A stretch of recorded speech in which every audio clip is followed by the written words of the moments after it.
Am I the a-hole for blocking and finally cutting off my dad?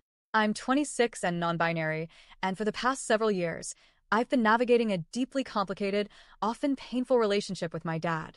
It's never been simple. As a kid, I thought we were close. I genuinely looked up to him. He was funny, protective, and we shared the kind of bond that made people say, "You're just like your dad." But things changed as I grew up. It wasn't until I was in college that the cracks in our relationship really started to show. I was old enough to understand nuance, to recognize manipulation, and to see what was really going on behind closed doors. My dad cheated on my mom. That was the beginning of it. And when he was caught, after the affair partner contacted my mom, he didn't crumble in remorse. He became someone I barely recognized. His treatment of my mom was horrifying, emotionally abusive, volatile, and filled with threats and gaslighting.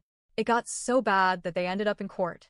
I don't know every single detail, as I wasn't living at home at the time, but I know enough. The abuse escalated into a full-blown legal matter. A judge issued a 1.5-year peace bond for my mom's safety. I was asked if I wanted to be included in the protection order too. At first, I hesitated. Part of me still hoped I could salvage some piece of the father I used to know. But eventually, after enduring years of verbal abuse, especially when I dared to challenge him or refused to blindly take his side, I agreed.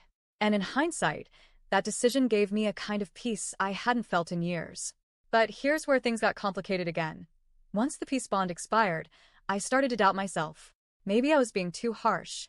Maybe people can change. Maybe I owed it to myself, to that younger version of me who once adored him, to try again. So I reached out. At first, it was awkward but civil. We exchanged a few messages. Nothing deep, just small talk, but I allowed myself to feel a tiny flicker of hope. Maybe, just maybe, this time he would listen. Maybe he'd acknowledge what he did, not just to me, but to our whole family. Then, he told me he was coming to my area. I live about 6 hours away from my hometown, and it had been around 3 years since I'd last seen him in person. He invited me to dinner with his girlfriend. Now, she's a whole other issue.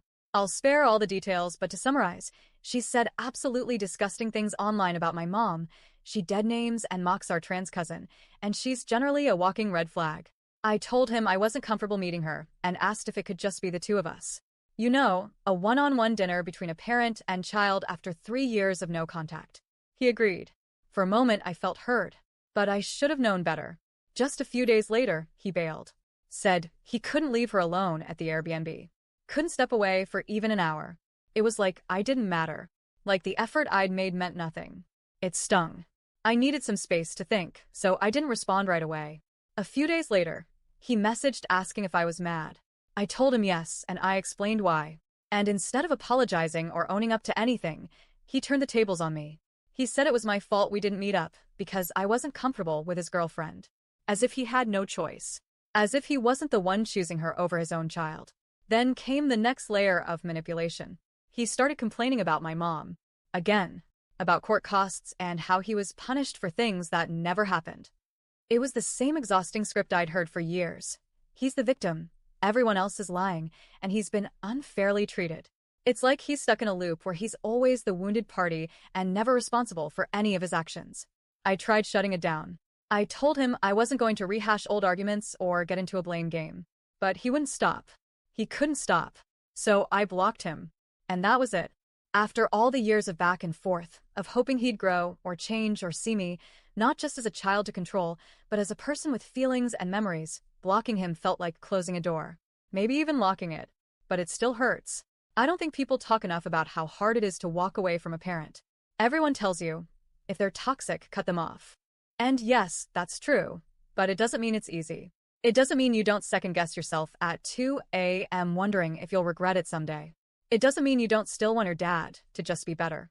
My friends, my roommates, even my mom have told me I made the right choice. That I've already given him more chances than he deserved. That he won't change. And I know that. Logically, I get it. But emotionally, it's still a mess. My mental health is better without him in my life.